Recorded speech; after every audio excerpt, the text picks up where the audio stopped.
Now entering Nerdist.com. Mission Log, a Roddenberry Star Trek podcast, Episode 37, I, Mud.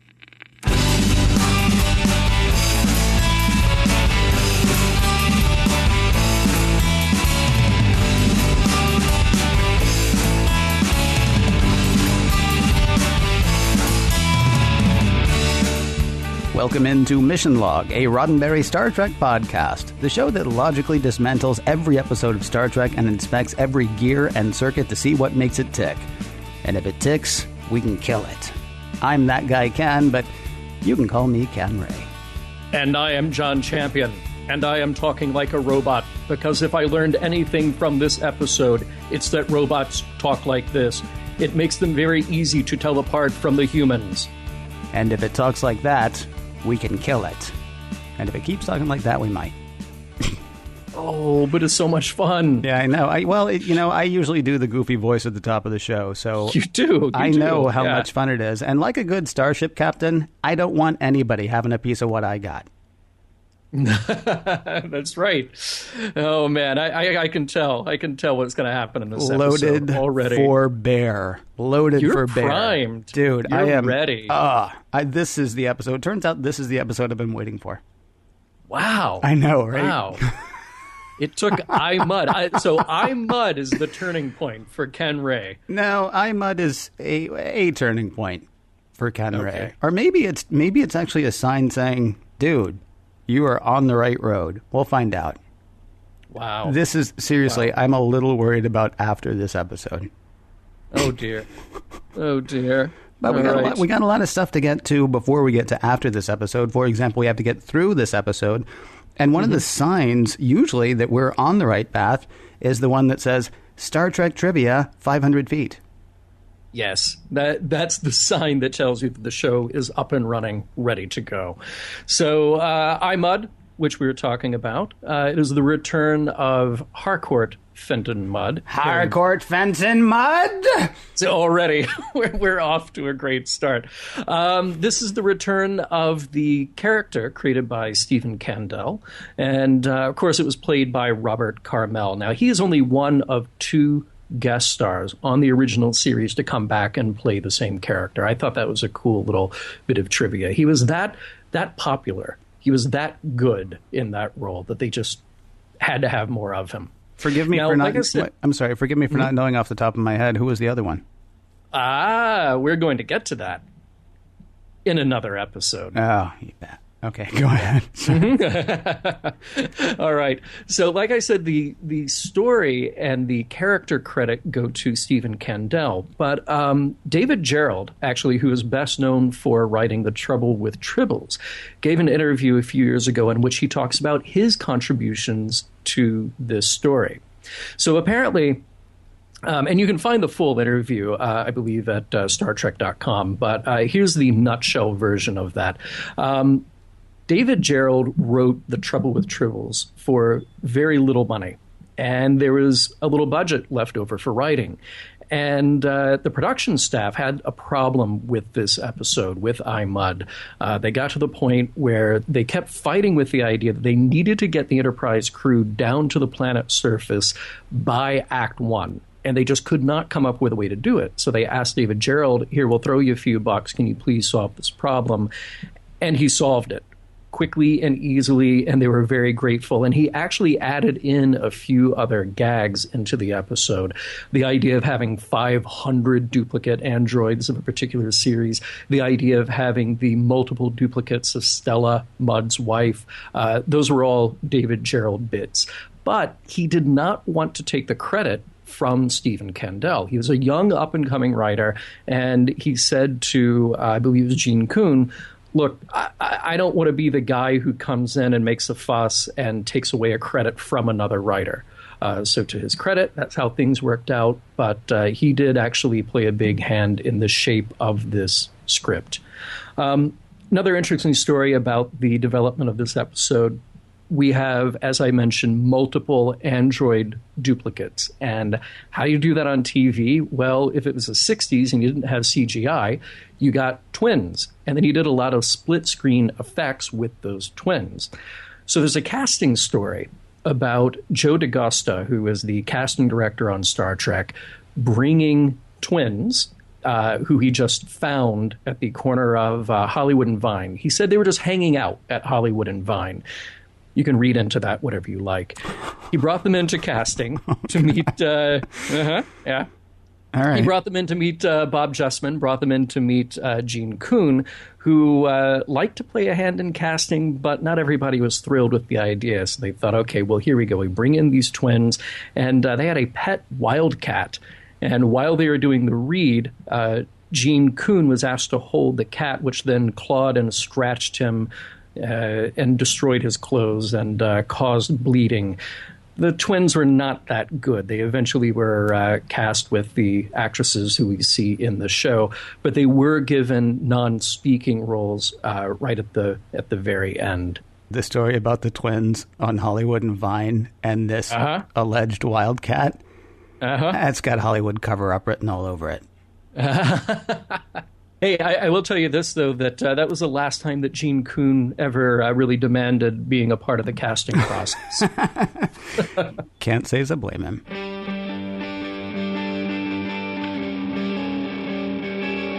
He's the rapscallion you love to love. John, tell us about the return of Harcourt Fenton Mudd.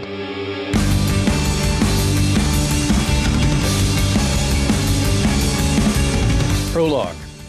There's a weird new guy on the ship, Norman. In fact, he's so weird he heads right past McCoy and Spock down to engineering to rig up some kind of, well, it's complicated. He takes over the ship and then he goes to the bridge to reveal his true identity. He's an android, and he is in control. Don't try to alter course. I'm taking you with me. And just to show you I'm serious, here's a look at my robot guts. Act 1. After a 4-day journey, the Enterprise ends up in a hitherto unknown area orbiting an unknown planet. Norman has a new demand. He is to take a landing party from the Enterprise down to the planet with him. If the landing party should refuse, say goodbye to the Enterprise. He's still got it wired.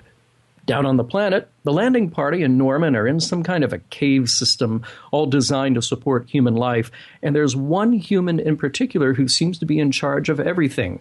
Remember Harry Mudd? The one with all the women? Well, he's back, and he seems to have developed a bit more of a superiority complex. He's got a throne, servants galore, and he tells Kirk that he and his crew will now be permanent guests here on planet Mudd. Act 2. Mudd makes all the rules. It is his planet after all, and he rules that Kirk and his crew are stuck there with no communication back to the ship. Mudd has been roaming the galaxy ever since Kirk had his last run-in, and he had a handy jailbreak. Finding himself on this planet with a whole lot of androids seemed like a pretty sweet deal. They are awfully subservient, but Mudd wanted to expand his horizons, so he dispatched Norman to fetch a starship. The androids do what they are told, which is why the Enterprise crew now find themselves in this position. Also, the androids won't let Mudd leave. They want to study more humans, and the Enterprise is full of them. All those androids come in different looks and different clothes, though. Most of them are female, and they all have multiple functions. Wink, wink, nudge, nudge, say no more. There's also a whole lot of them. Tired of Alice? Then how about Barbara? Each series has hundreds of duplicates. There are over 200,000 in total. Yep, it's a pretty sweet life for old Mudd.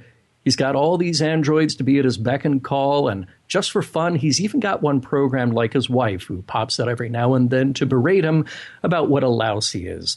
It's all fun and games, though. Harry can talk back to the robot, which he couldn't do with the real thing. Escorted away, the androids are all too compliant and revealing a little something about themselves. They're from another galaxy, Andromeda, built by another race that's now long gone. They are all that remains of their kind. Spock tells Kirk that he assumes these androids are controlled by a central computer. He goes off to find it, and, well, he finds it. As soon as Spock asks some pretty easy questions, Norman just can't figure out how to answer. Indeed, this must be the place. Uhura learns a fun fact about the androids, too. Apparently their bodies can last about 500,000 years, and they can even be fitted with a human brain. An immortal robot body and my neural functions intact? Sign me up. Paging Dr. Corby. Paging Dr. Roger Corby. Who should walk in now? Well, forcefully escorted in, but Scotty. Kirk says he was told to stay on board the Enterprise, but apparently the entire ship is now overrun by androids, and Scotty was the last of her crew to be beamed down to the planet. Not cool. Kirk throws Mudd up against a wall and puts him into a chokehold. Act 3. All right, settle down, release that chokehold. Spock spells out exactly the downside. Mudd would have a starship and a crew of powerful androids roaming the galaxy. Kirk is worried about that, as well as the fact that the androids present too strong a temptation to his crew, or any human for that matter. What kind of temptation? Well, cut to Chekhov, who is trying out Mudd's throne for size. He's got a couple of Alice androids at his side. Wow, a couple of weeks ago, Chekhov couldn't keep his hands off Martha Land, and now he's graduated to 2 fembots. Dude does not mess around. Scotty is tempted by the technology on display. McCoy is tempted by their medical knowledge. The androids just see it as a learning opportunity. Could we all go for a little Kirk moment? I know I could right about now. This is a cage, he says. He wants his ship back, but the androids won't give it to him, even though that's the only thing that would make him happy. For androids who would only serve to bring happiness, this presents a conundrum. It's like getting that spinning wheel on your computer when it gets stuck. The androids do that too, only they stare blankly and their necklaces flash and beep. Alice is so confused, she asks Norman for help. Harry is all ready to go. His bags are packed, but oops, change of plans. The androids are going to leave Harry behind as well because, you see, humans are flawed, and the androids would rather just have the Enterprise on their own. And while they're at it, they'll also take over the galaxy. Act 4. Time for a crew meeting. Mudd is now in the same position as the landing party. By the way, where are all the rest of the crew? Spock refers back to the central control unit. There's only one Norman among all the other android series. He's the one in control, and Kirk posits that they need to, oh gosh, here we go, use some kind of word jujitsu to make his circuits melt. This kind of jujitsu is going to hit him right in the logic, though. They're all just going to act insane. Okay. First part of the plan, McCoy knocks Mudd out with a spray from his hypo. Kirk recruits an Alice android to come help. He says they need to get Harry back to the ship or else Harry will die. Just when Alice has probably been convinced, Uhura jumps in to give up the game. It's a trick. Uhura would rather have a robot body, so she rats out her fellow crew. Oh, but don't worry, this was actually a trick too. They threw off the androids by making their attempt, so now it's really time for the insanity to begin.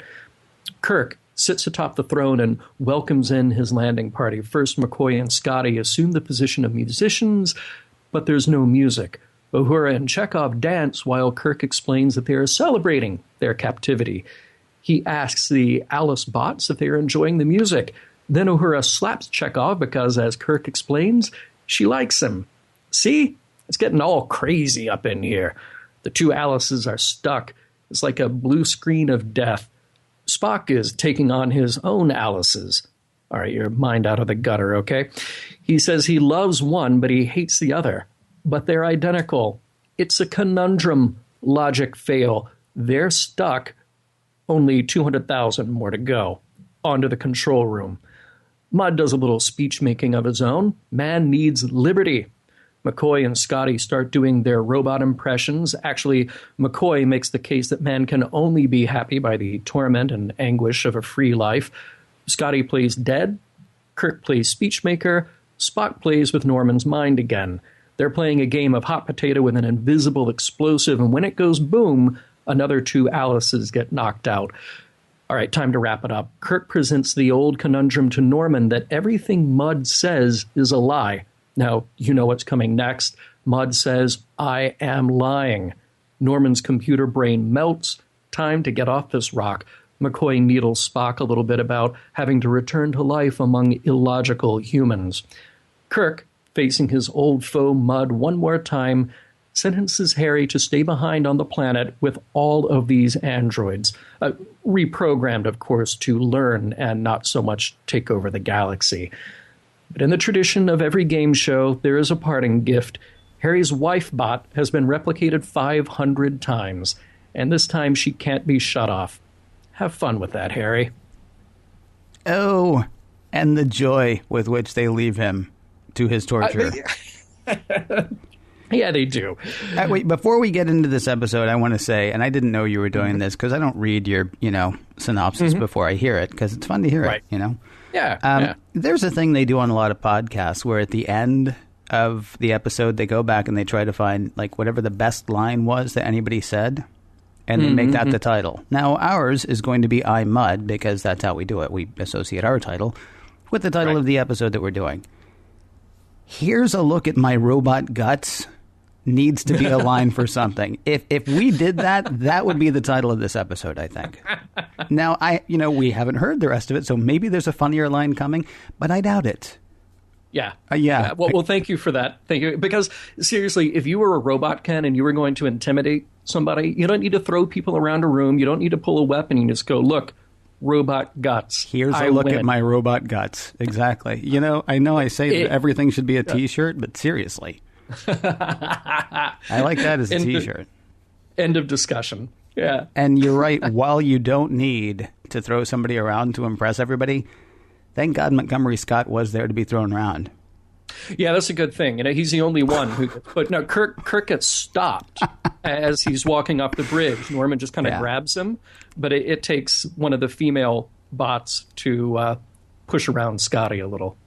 No. It was Norman. Norman actually took him and threw him against the wall as soon as he went into engineering. Oh.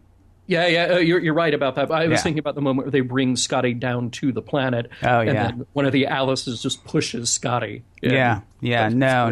Norman just shoves Scotty against a wall and then throws him over the console. Nothing kinky. Pretty great. Pretty great. Yeah. Pretty great.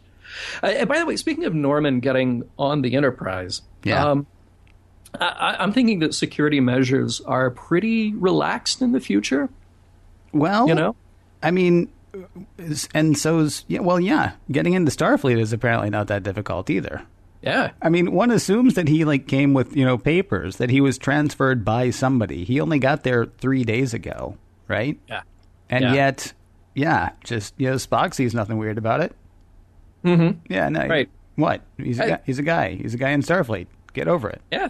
The Enterprise will just take anybody. They just see a guy at the side of the road. Sure, here, put on this blue shirt. You're part of the crew now. Exactly. They sell those at a lot of hotels, and their guys set up tables and sell those. I know. Right. It's a little scary. One does also wonder why you need 400 people to run the Enterprise. Now, let's assume that some of those people are actually research and things like that. I'm still not sure we need 400 because, I mean, most you get down on a planet at one time is maybe 10. And so then you would think, okay, well, then the other 390 must be doing a lot. But then one android can come in and just, flip these switches and then go over here and flip these switches after only 3 days there. And basically can take over the Enterprise. And Norman would only have to have rewired so much. You would think that a guy like Scotty could go in and unwire that in under 4 days. One would hope. Right, because once Norman shuts himself down for the 4-day trip... Yeah, that does give you 4 days to, maybe try to figure out what happened as opposed to just, sitting around for 4 days. And yet everyone still seems surprised to see him on the bridge. Right. I wondered why they didn't get some of those things, that they use to keep Nomad from falling and hurting the floor.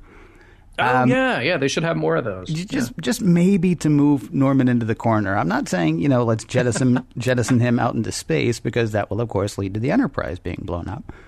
Right. But maybe we could get him out of the doorway. Yeah, I agree with that. Just a thought. I agree with that. Yeah. Hey, you remember way back when we were having discussion about the death penalty in the future? And we realized that, going to Talos 4, that is a Federation death penalty. Yes. And killing a starship captain may or may not be. Right. I still maintain not. But I still maintain so. But either way. Okay. Yeah, go ahead.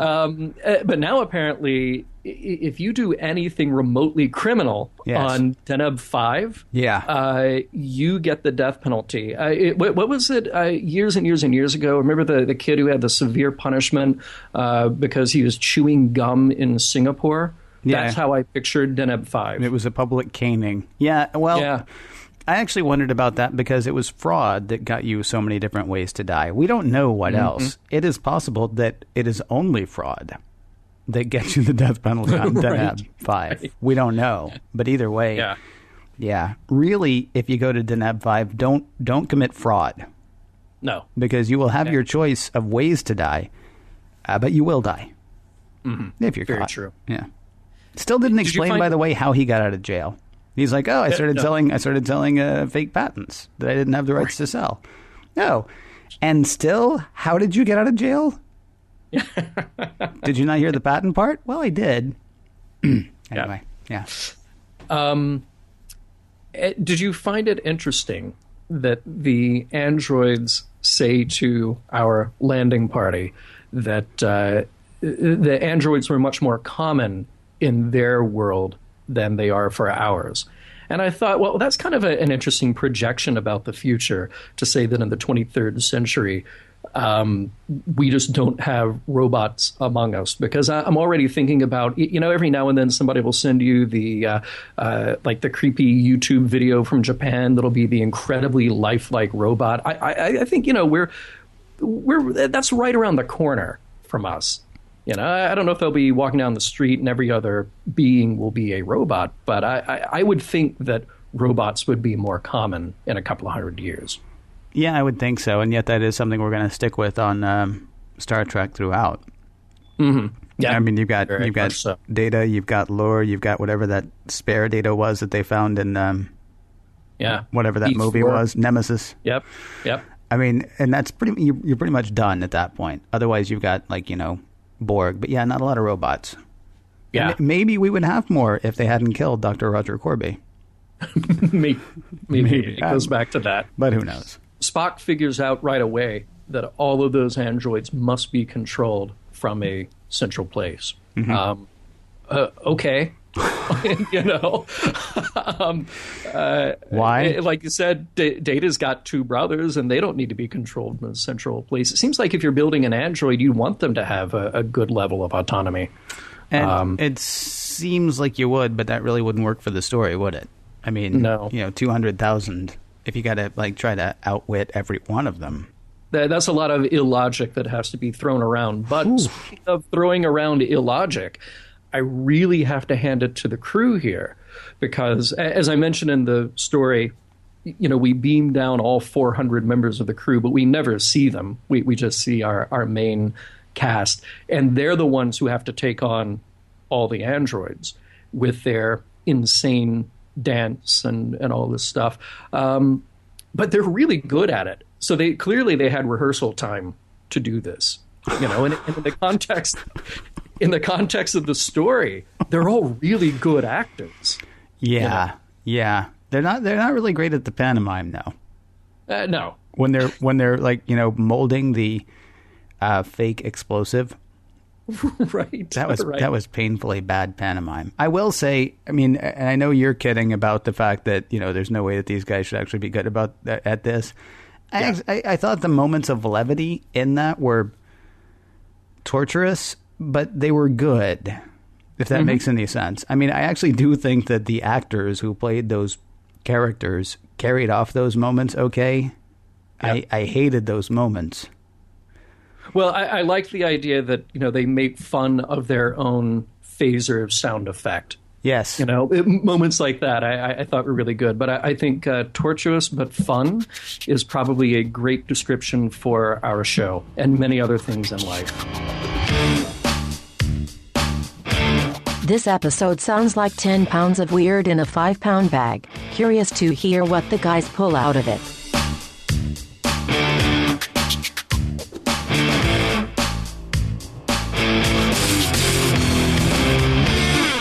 So, Ken, before we get deeply into our topical discussion, I just wanted to throw out one thing about the cage. And I don't mean specifically the cage, but I do because Kirk says we're in a cage in this episode. And, similar idea, but not the same. We don't like the idea of being told what our limits are, the extent of our freedoms. Pike had it obviously a little bit differently, but here we've got Kirk and crew, now the entire crew of the Enterprise, in the gilded cage, the cage nonetheless. It's weird. There's more reality to what's happening on this planet of the Andromedan androids than there was in something like Shore Leave or something like the Cage. Mm-hmm. I had a moment of wondering, well, why they didn't stay. Uh-huh. I mean, the one person who's not going to want to stay is Kirk, because what Kirk wants to be is the captain of a starship, right? Right. What Scotty wants to be, though, is an engineer, and suddenly, boom, he's got this fantastic workspace like he's never even dreamed of before. What Bones wants is to be able to practice medicine and apparently learn. I mean, he'll spill a little acid. I mean, he's working on stuff besides, just mending broken bones. And it's funny because just like in Shore Leave, when dead McCoy is brought back and he comes out and he says, boy, you wouldn't believe the medical technology they have down there, where I just left 10 feet away, but I'm not going back to learn any of it. Right. Yeah. Apparently what Uhura wants is to sit and look pretty for 500,000 years. I mean, don't we all? And I mean, the weird thing is, I mean, it is a cage in that it's a cage, as Kirk says. At the same time, it's different because everything that happens here is real. Yeah, it's all technology. Yeah, well, and it's not. I mean, it is a physical technology that they can use and eventually understand, as opposed to the Telosians who are creating illusion, right, and manipulating through that illusion. So, yeah, there's definitely a distinction, but I do think there's a little bit of a similarity there, at least enough worth mentioning right at the top. Yeah. What else you got? Well, what we also have here is, a big story of temptation, which I think is kind of cool. We do it, but then we sort of get it out of the way pretty quickly.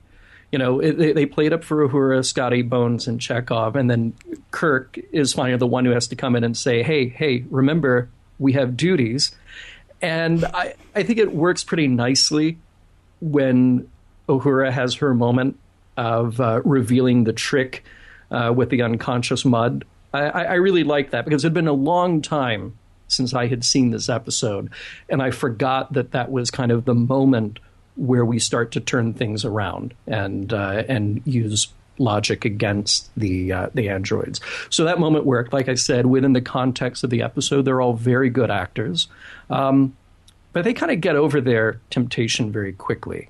Yes, they do. I actually, as much as it hinged on Uhura, I didn't buy it. I mean, that was a little bit of a letdown. I don't think I would. Well, yeah, you might be tempted to go so far as to call it one of the sexist things, but it was disappointing that was even a temptation for her for a moment.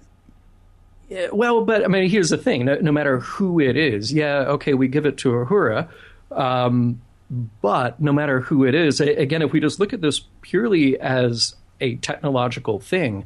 By the way, we can put your brain intact into this vessel that will last for 500,000 years. Yeah. That's not only is it pretty tempting, I would say it's definitely worth studying. It's definitely worth a look. This might be this is something that might benefit us down the road. You would think so, although I did have a couple of issues with that as well, which I guess this might go in the last segment, but it can also go in this one. So they can put a human brain into a robot body, but they don't understand unhappiness. Right. They have, in fact, not come across humans before, just other humanoids. So I'm assuming then, since those robots look so much like humans, then I guess the Andromedans were also pretty similar to humans. So why didn't they take the Andromedans' brains and put those into robot bodies? Well, that is a really good question. Yeah, it's a few issues, but whatever. Yeah. It's again, it's not a huge. It's not something they consider for more than a couple of minutes. Right. And speaking of androids, can we just talk about Stella for a moment? Because you mentioned the sexist possibility here of Uhura's temptation, and whether that is or isn't. I think it is a temptation nonetheless. But then you introduce this character, Stella, and she's this overblown stereotype. Like, I picture this in a cartoon book at a men's club in the 50s, like the nagging shrew, and she's just purely there for comic relief, like, oh, women, am I right? Yeah, the wife as battle axe is what I actually have in my notes. Just, wives suck. Oh, being married is dumb. See also Gladys Kravitz from Bewitched and Harriet Olsen from Little House on the Prairie. And others that I'm sure I can't think of right this second. And if it hadn't been done already a million times, and if it weren't already this just bad stereotype, I might be able to swallow it and like the contrast against Mudd, that there are other people in his life who actually put him in his place, because that might inform something about the character. But maybe it's just watching this through 21st century eyes. You can't help but go, okay, this is a terrible, terrible stereotype. Okay, this is a character worth revisiting. I know everybody loves the fact that, Khan got a movie. Mm-hmm. You could write some seriously warped up stuff with Harry Mudd. You could actually even do like that sort of the whole biography of Harry Mudd kind of thing, which probably somebody's done either in fan fiction or in novels that I don't know about. So maybe I'm rediscovering the wheel. Yeah. Coming up next, fire, good or bad. But the character is pretty fascinating. And we don't, you mentioned Khan. We've seen characters like this who have kind of a singular drive, an obsessive side, whatever. But Harry Mudd is just sort of a criminal from another era, and he's a gadfly, and he's all these other things that, as a character, like you said, are really ripe for exploration. Mm-hmm. So it's kind of cool that we get him back. There are other characters that would be nice to have back in Star Trek. But even if maybe this isn't your favorite treatment because of the comedy, as you mentioned before, the character is still pretty fascinating. Yeah. I mean, if you want to do like a little pop psychology, I mean, you say, it's interesting to think that there were other things that went into his life that made him sort of the rogue or rapscallion that he became, the criminal that he became. Mm-hmm. And in this episode, they make it his wife. Oh, his wife, she's so terrible, and that's why he runs away and does all this stuff. Hey, guess what? He married her. Right. Right. He got down theoretically on one knee and, asked her, although, it's 23rd century, maybe she asked him. Whatever the case, he chose theoretically to spend the rest of his life with that person. And then, spends time running away. So what went into that decision making? Yeah. Now I want somebody to do like a real breakdown of Harry Mudd. And apparently you can get the death penalty for fraud in Deneb 5, but you can't get a divorce. You can, but there may be some angle for him still being married. Sure. All right. Are you ready? I'm ready. I don't even know how to get into this. I think we just did. So I watched this episode and hated it immediately. Oh dear. Yeah, I know. Mm-hmm. And as happens with some episodes, I'm conscious of the fact that we have to go back. I actually got to the point of wondering if we shouldn't just pick and choose episodes. But I'll tell you why I think we don't pick and choose episodes. You wouldn't get stuff like what's about to happen. Oh, no. All right. No. I find it very interesting that being freed of labor is what allowed the Andromedans to evolve a perfect social order. That is what Norman says happened. It is also not surprising that power, represented here by Captain Kirk, would not be into that idea for even a moment. Oh, no. Not with everything we've seen with Kirk so far. Right. Yeah. All right. So Norman, which is basically the central processing unit of all the Andromedan androids, is developing a sense of self. This unit, he says, myself. And he pauses before he says myself. This is a moment. And it's understated, but it is played as a moment. There is definitely a nod to the fact that he's kind of an emerging consciousness at that point. Mm-hmm. Remember how all the things in Operation Annihilate were, parts of one big brain or, parts of a distributed network? Yeah. Okay. These are too, except here's one to whom they can talk. And if they can talk to it, they can kill it. Or they could reason with it, or they could learn from it. Dude, there is no time for that crap. Come on. No. Because they might want to do something bad to the people of the Enterprise. And by bad, I mean leave them on a planet where their every need will be taken care of. Yes, I understand they're going to take over the galaxy, but, Okay, it will take over the galaxy and leave you stranded on a planet. I think objectively that's bad. Okay. I'm just going to say that is objectively bad. Okay, but again, so our only option at that point is to kill it.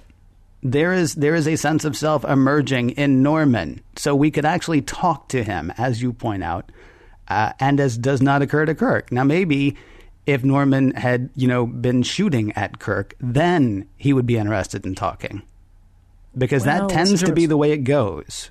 The only time Kirk is actually interested in reasoning with an opponent is when that opponent is about to kill him.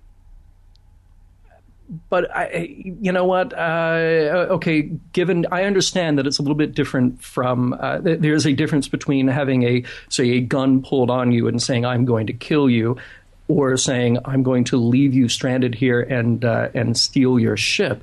But those are both bad things. Those are both bad things, yes. But why not talk to Norman about why he might not want to do that? Well, they tried. I mean, they made his head explode. But I don't think that counts as trying to talk to him. But you still have 200,000 other androids left, and by the time they leave, those androids are back up and running again. Yeah, how did that happen, by the way? Because they don't have a CPU anymore. You notice that Norman was not there, right? No, Norman wasn't there, but the control panel was still there. Yeah, so, who's doing that now, though? Norman 2. We don't know. There is no Norman 2. We already talked about that. Yeah, well, but we know that somebody, Scotty, Spock, whomever, other androids, they were able to go back in and reprogram or at least reactivate them enough, right. And at least take out the part that says we're going to leave you stranded here and steal your ship. Moving on. Okay.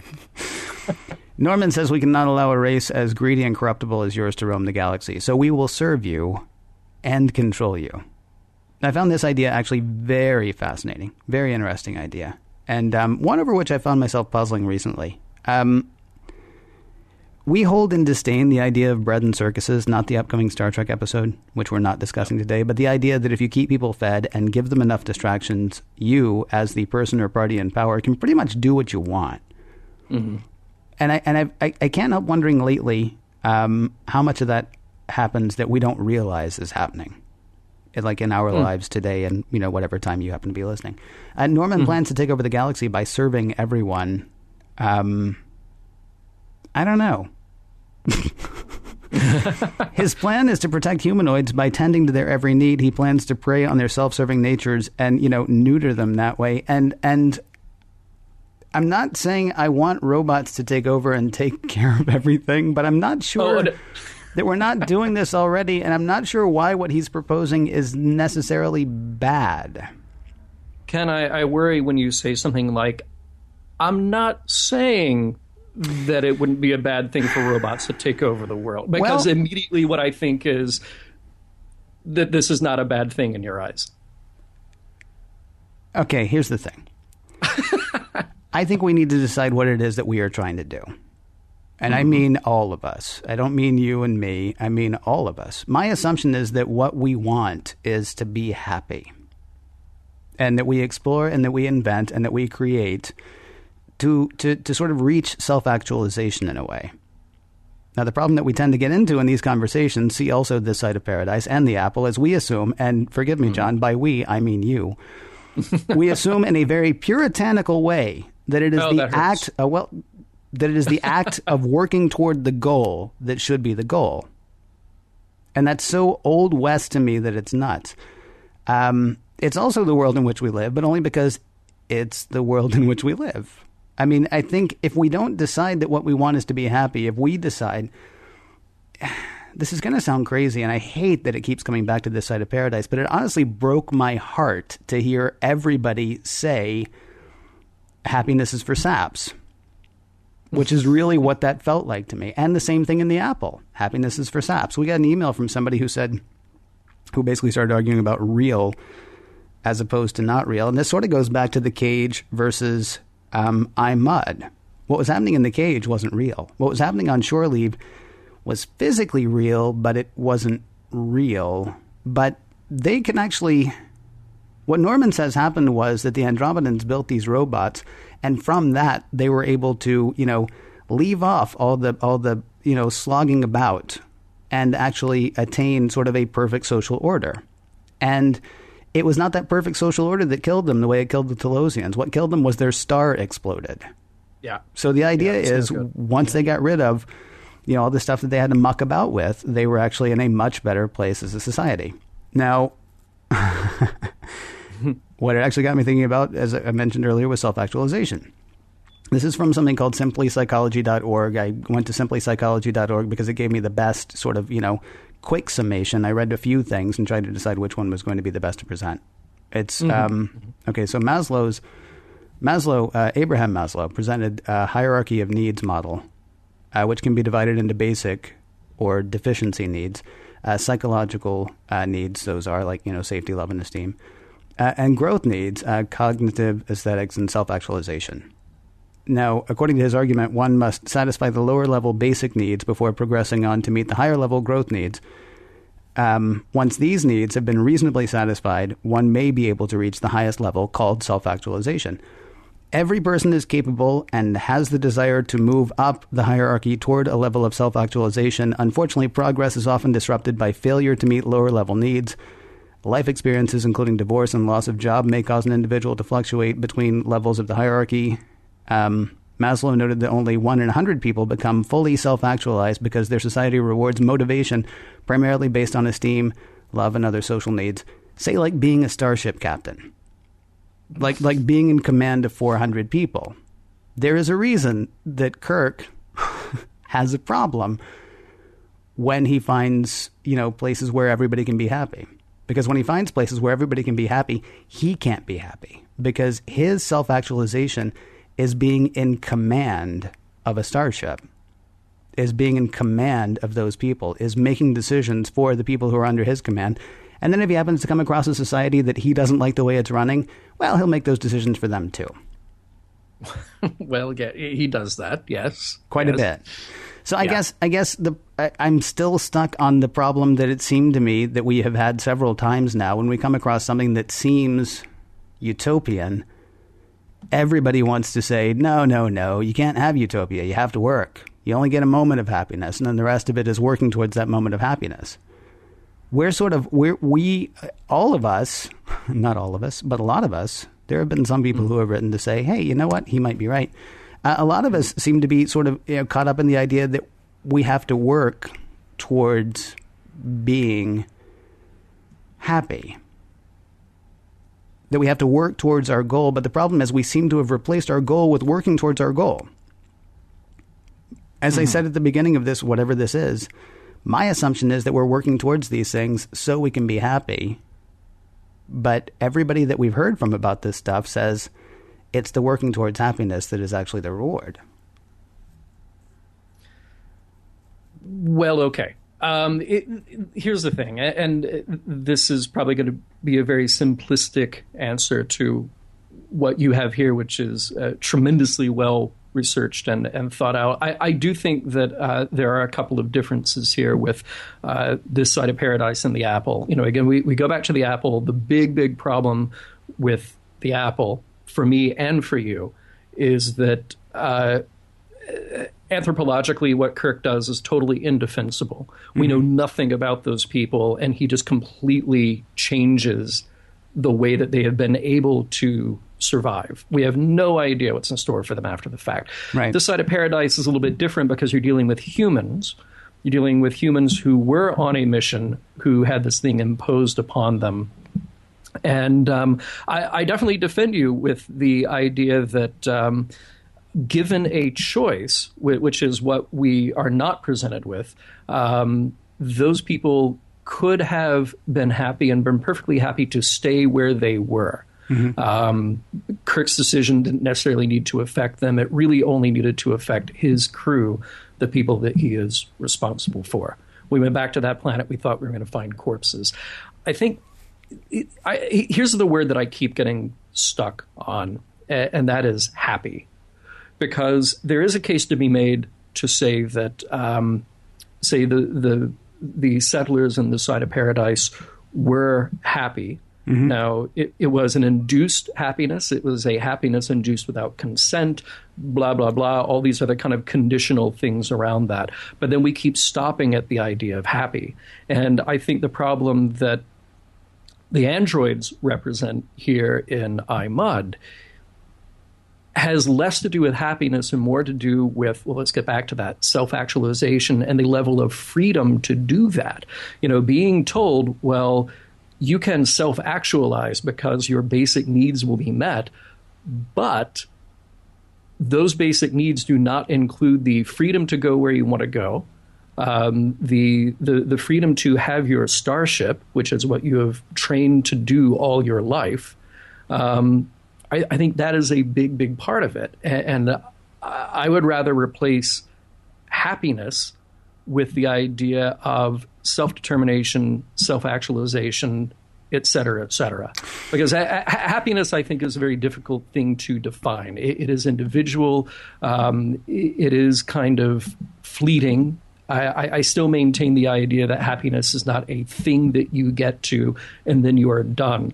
What Star Trek is constantly doing and what Kirk is constantly arguing is that the journey is important, that when we have obstacles, we try to overcome them. And when you take away all of that, then you stop growing. Do you think, though, that Star Trek is saying that about every individual on the planet, or do you think they're saying that about humanity? Do you think it's saying that about intelligence? Because here's the thing. Mm-hmm. I mean, it's very cool that we say everybody's free. Mm-hmm. But then you have somebody like Maslow come along and say, yeah, 1 in 100 people are actually going to attain self-actualization. And maybe don't say happy. Maybe say self-actualization. Most people, I don't think that putting food on the table is self-actualization. Most people don't think, just being able to pay the bills and get by is self-actualization. And yet that tends to be where a lot of people live and where a lot of people stay, to the point that a lot of people don't even wonder if they're happy or, even have time to think if they're self-actualized or, even have a concept of that, because what they're thinking, start to finish, is make the bills. Do you see what I'm saying? I absolutely see what you're saying. And I think here's the really interesting part of it is that, okay, here we are doing this podcast about a science fiction show written in the 60s. Maslow wrote this in the 50s. Right. And we are still not at a place where most people can achieve that kind of self-actualization. There are so many obstacles in the way for that to happen. And here's what I'm saying. No, here's what I'm saying. I'm going to stop you right there. What I'm saying is the biggest one of those is in our own heads. I'm not saying that we can all decide tomorrow that everything's going to be better, but the amount of blowback that I received from you and from our guests and from people who have written in, this idea that you only get a moment of that and that the real joy is in working towards that, because otherwise, well, if you've got it all the time, then you don't really, then you don't really feel it. That to me is the Puritans. That to me is the idea that has been, given to us. Maybe one of the only things that has been given to us freely our whole lives is the idea that there's no such thing as a free lunch. And I'm not saying I don't want to work. I'm just saying we're constantly told that we have to keep working towards what we want. Hey, you work 50 weeks a year and you get 2 weeks of vacation. Hey, there's no such thing as a free lunch. Hey, there's no such thing as happiness as a state. There's happiness as a moment. And if we replace happiness with self-actualization, of course we're never going to get there, because in our own minds, we think in terms of, I gotta, if I can just do this, then I'll get to this place and that'll get me closer to this. And then that'll get me closer to this. I don't think we have it in our heads that we can actually achieve a state of self-actualization, most of us. Well, but what I was going to say is this. I mean, let's move it back to Star Trek in particular, okay? Because I think the future that's being presented here is that in another 200, 300 years, as humanity progresses, as we keep slogging it out, we are starting to remove those roadblocks that prevents, that allows, as Maslow points out, only 1 in 100 people to actually become self-actualized. That is the future that Star Trek is presenting. It's less so about spaceships and more so about the idea that people can achieve what they want to achieve. The Enterprise is full of people who have worked through that meritocracy to achieve something great. Of course, it has a hierarchy. You've got Captain Kirk in charge, but it's a very different situation from what we see all day, every day, in kind of our mundane lives. Certainly in the 50s and 60s, the era that this show has developed, certainly different from what we have now. But I think that Star Trek is presenting this idea that as you get past, if we can eliminate hunger, if we can eliminate wars on Earth, if we can eliminate all of these things, then we get to push humanity even a step further. Just says that now we can let people become what they want to be. And it's not saying specifically there is an end goal, but we get to keep pushing toward that. What's interesting is you've actually used 2 terms interchangeably that I was going to wonder if I'm being nitpicky about, and now whether I am or not, I'm going to go ahead and do it. You said one time that we are creating a future that allows us to achieve what we want to achieve. And then you said the second time, or the other time, that we are creating a future that allows us to be what we want to be. There's a difference in those 2 terms. One is the Puritan, the other is the Buddhist. Or the other is the, I don't know, enlightened or self-actualized or whatever you want to call it. Sure. So which one is Star Trek actually moving us towards? I would honestly maybe argue that the original series is moving us towards the one where we can achieve what we want to achieve, and the Next Generation maybe is the one where we can be what we want to be. I think that would probably be a very accurate assessment. I am kind of using those loosely, but I like your delineation of what those are and how those apply to the different series. I like my delineation too.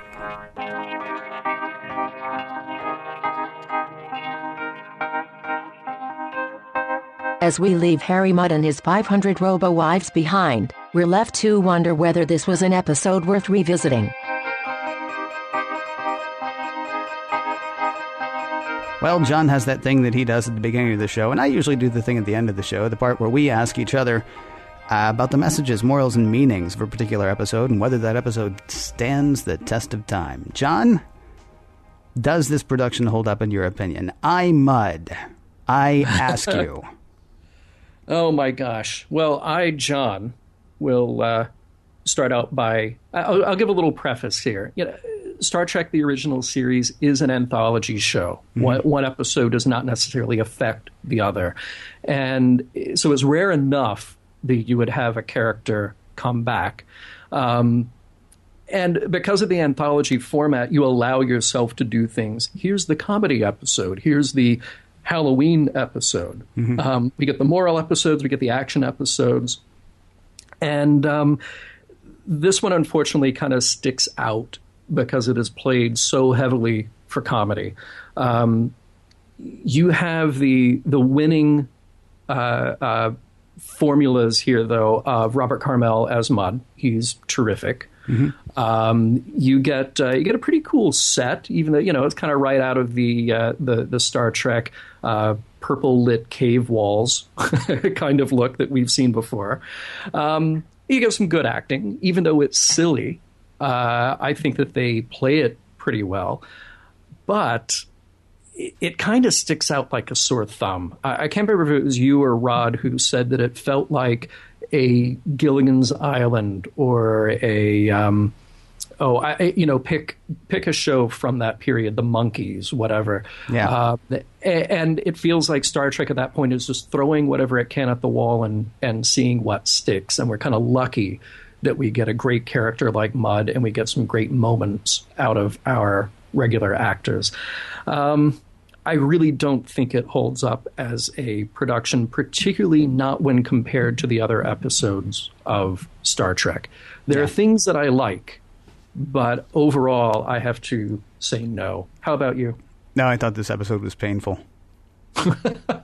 I didn't like it. I'm sort of sad that this is what happened to Harry Mudd, because he was actually a smarter, more conniving character in Mudd's Women, and a bit more. Yeah, well, he had a bit more depth. I'm sorry, he actually had a lot more depth in Mudd's Women. So yeah, on the one hand, it's kind of neat to see the character back, but then you just kind of want to go back and watch Mudd's Women again, as far as like a fully realized character, I'd say. Yeah. I know I found a lot to pull out of the episode, or at least I think I did. I don't know.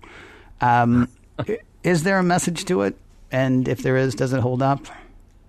Well, that's what's so interesting about this, is that I really went into it thinking, okay, well, here's the comedy episode. We get the patented Kirk, well, not the big speech, but we get little nuggets of it, and then it gets echoed by the other members of the landing party.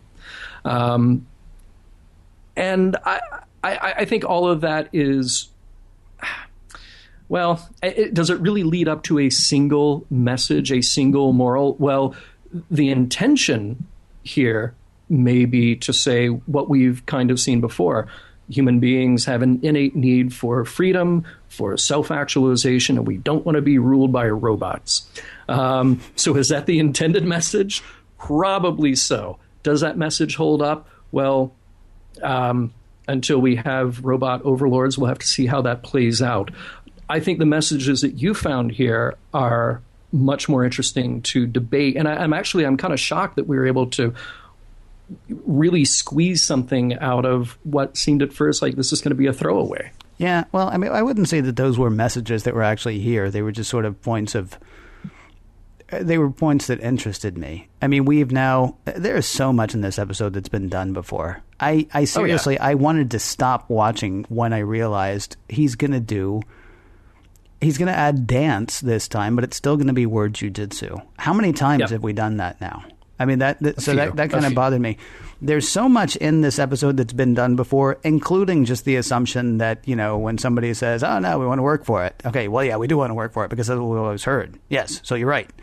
I mean, this would be an easy episode to completely ignore. And honestly, if you and I weren't doing this show, this would be an episode that I would completely ignore. But then, having been basically tasked with going back and, and watching it, and trying to find something in it, I'm just a little horrified by what I find. But, I like to call those days Tuesday or days that end in Y, That tends to happen. See also The Apple and This Side of Paradise.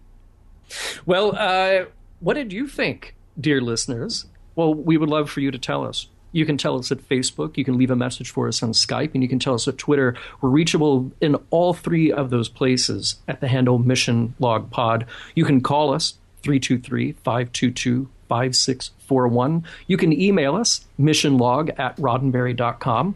We also have a fantastic home on the internet, missionlogpodcast.com. Remember, we may use your comments in an upcoming episode.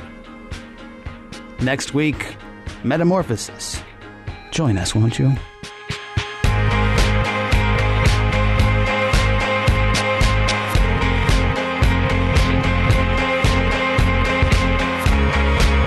Some of the music for the Mission Log provided by Warp 11, online at warp11.com, and from the album Messages by Key Theory, free to download at kitheory.com.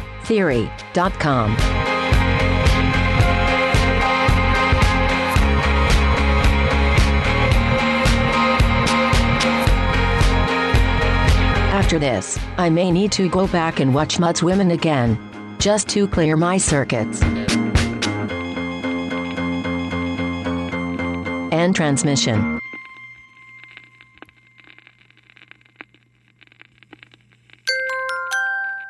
Now leaving Nerdist.com.